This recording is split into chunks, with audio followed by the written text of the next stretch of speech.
आइए दोस्तों, अब हम लोग बात कर लेते हैं किसकी, बोर-ब्यूरी योजना की।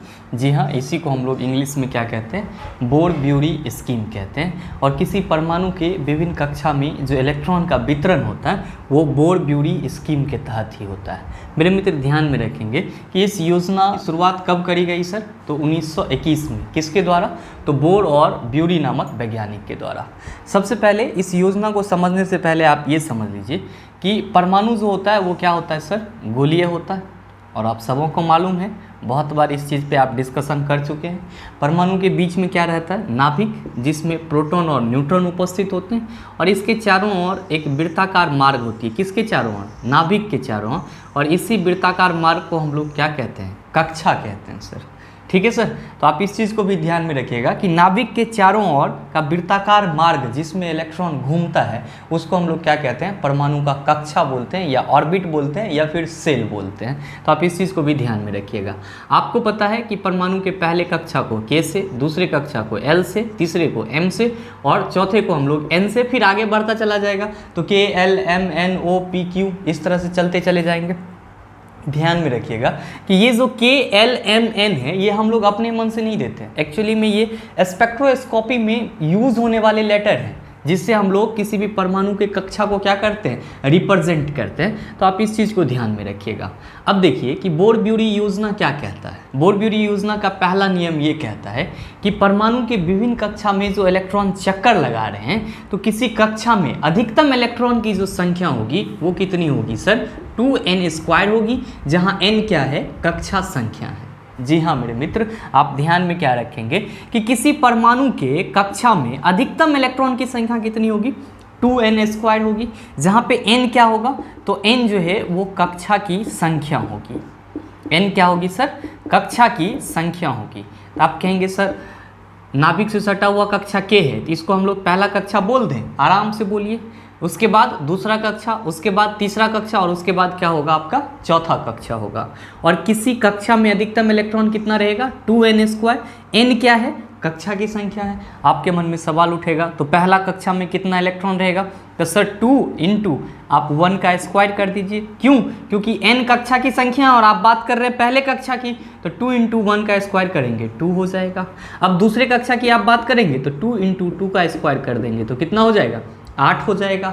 आप तीसरे कक्षा की बात करेंगे तो 2 इंटू 3 का आप स्क्वायर कर देंगे तो कितना हो जाएगा सर, 18 हो जाएगा। इसी तरह आप चौथे कक्षा की बात करेंगे तो 32 हो जाएगा। पाँचवें कक्षा की बात करेंगे तो 50 हो जाएगा। मतलब ये हुआ कि किसी परमाणु के कक्षा में अधिकतम इलेक्ट्रॉन की संख्या कितनी होगी, 2n² होगी, जहां n क्या है, कक्षा की संख्या है। तो आप इस चीज़ को अपने माइंड में सेट कर लीजिएगा पूरी तरह से, क्योंकि आपके एग्जाम में बार बार क्वेश्चन पूछा जाता है। मेरे मित्र आपको ये भी ध्यान में रखना है कि K आपका पहला कक्षा है, L दूसरा कक्षा है, M तीसरा कक्षा है, N चौथा कक्षा है। तो आपके एग्जाम में कभी कभी ये भी पूछ लिया जाता है कि किसी परमाणु के L कक्षा में अधिकतम इलेक्ट्रॉन की संख्या कितनी होगी। तो L जो है आपके परमाणु का दूसरा कक्षा है, तो 2n² हम लोग फार्मूला लगाएंगे, जहाँ पे L दूसरा कक्षा है तो 2 इंटू 2 का स्क्वायर कितना हो जाएगा, 8 हो जाएगा। ये क्वेश्चन आपके ग्रुप डी पेपर में आया हुआ है। तो आप इन सब चीज़ों का भी थोड़ा सा ख्याल रखेंगे कि K पहला कक्षा, L दूसरा कक्षा होता है, M तीसरा कक्षा, और N क्या होता है, मेरा चौथा कक्षा होता है। और अधिकतम इलेक्ट्रॉन कितना होगा, 2n², किसमें, किसी कक्षा में। अब अपने दूसरे नियम में बोर और ब्यूरी स्कीम के तहत उन्होंने क्या बताया कि परमाणु के सबसे बाहरी कक्षा में 8 से अधिक इलेक्ट्रॉन नहीं रह सकता है।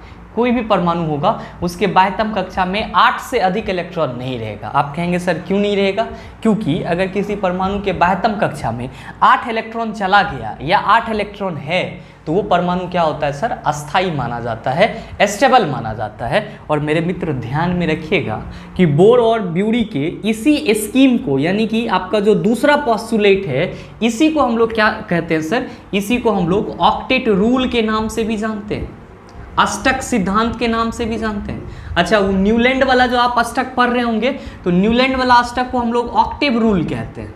ठीक है, तो जब पीरियोडिक टेबल पढ़ाएंगे तो वहाँ पे हम लोग ऑक्टेव रूल पढ़ेंगे, लेकिन यहाँ पे हम लोग अभी क्या पढ़ेंगे कि परमाणु के सबसे बाहरी कक्षा में 8 से अधिक इलेक्ट्रॉन नहीं रह सकता है। इस नियम को हम लोग क्या कहते हैं, ऑक्टेट रूल कहते हैं, अष्टक नियम कहते हैं। क्या कहते हैं सर, अष्टक नियम। 8 से अधिक क्यों नहीं रह सकता, तो अभी मैंने जस्ट बताया कि अगर 8 इलेक्ट्रॉन किसी परमाणु के बाह्यतम कक्षा में चला जाए तो वो परमाणु आपका क्या होगा, अस्थाई माना जाएगा। क्या माना जाएगा सर, अस्थाई माना जाएगा। इसीलिए उन्होंने अपने दूसरे पॉस्टुलेट में इस बात को, इस तथ्य को यहाँ पे रखा।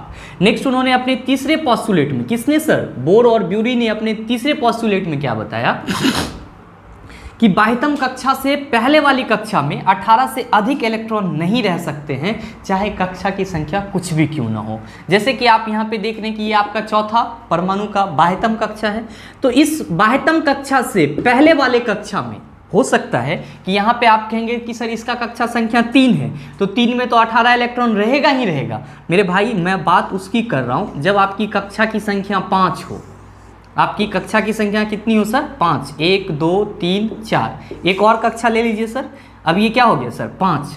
तो आपका जो ये तीसरा पॉस्टुलेट है ये क्या कह रहा है कि किसी परमाणु के बाह्यतम कक्षा से, मान लीजिए कि ये अगर परमाणु का बाह्यतम कक्षा है तो इससे पहले वाले कक्षा में 18 से अधिक इलेक्ट्रॉन नहीं रह सकता है, चाहे इसकी कक्षा संख्या कुछ भी क्यों ना हो। आप कहेंगे सर इसका मतलब ये हुआ कि नियमतः इसमें 32 इलेक्ट्रॉन जाना चाहिए। ये चौथा कक्षा है परमाणु का, तो अधिकतम इलेक्ट्रॉन इसमें कितना रह सकता है, तो 32 रह सकता है। क्यों, तो 2 इंटू n का स्क्वायर 2 इंटू 4 का स्क्वायर, तो 4 चौका 16 दूना 32 हो जाएगा, तो अधिकतम इलेक्ट्रॉन 32 रह सकता है। लेकिन बोर ब्यूरी स्कीम का तीसरा नियम क्या कहता है कि बाह्यतम कक्षा से पहले वाली कक्षा में, बाह्यतम कक्षा 5 है तो उससे पहले वाली कक्षा 4 है, तो बाह्यतम कक्षा से पहले वाली कक्षा में 18 से अधिक इलेक्ट्रॉन नहीं रह सकता है। और जिस कक्षा में 18 से अधिक इलेक्ट्रॉन नहीं रह सकता है इसी को हम लोग पेनल्टीमेट ऑर्बिटल या पेनल्टीमेट सेल के नाम से भी जानते हैं। तो आप इस चीज को भी ध्यान में रखिएगा कि परमाणु का ऐसा कक्षा जिसमें 18 से अधिक इलेक्ट्रॉन नहीं रह सकता हो, जिसमें 18 से अधिक इलेक्ट्रॉन नहीं रह सकता हो, चाहे उसकी कक्षा संख्या कुछ भी क्यों ना हो, तो उस कक्षा को हम लोग किस सेल के नाम से जानते हैं, तो पेनल्टीमेट सेल के नाम से जानते हैं या पेनल्टीमेट ऑर्बिटल के नाम से जानते हैं। किसके नाम से जानते हैं, पेनल्टीमेट सेल या पेनल्टीमेट ऑर्बिटल के नाम से जानते हैं। तो आप इस चीज को भी ध्यान में रखिएगा मेरे मित्र। अगर आपको बोर ब्यूरी स्कीम के तहत इन तीनों रूल पे अच्छा पकड़ है तो मेरे ख्याल से इससे संबंधित जो भी प्रश्न पूछे जाएंगे उसका जवाब आसानी से दे सकते हैं। लेकिन आपके मन में एक सवाल उठेगा कि इस बोर ब्यूरी स्कीम का बृहत रूप में यूज कहाँ पे होता है, तो मेरे मित्र तत्वों के इलेक्ट्रॉनिक कॉन्फ़िगरेशन को निकालने के लिए, यानी कि इलेक्ट्रॉनिक विन्यास को बनाने के लिए आप किस पे निर्भर होते हो, तो सर बोर ब्यूरी स्कीम पे, यानी कि बोर ब्यूरी योजना पे क्या होते हो सर, आप डिपेंड होते हो। और किसी परमाणु के अलग अलग कक्षा में जो इलेक्ट्रॉन भरते हैं वो इसी नियम के तहत भरते हैं।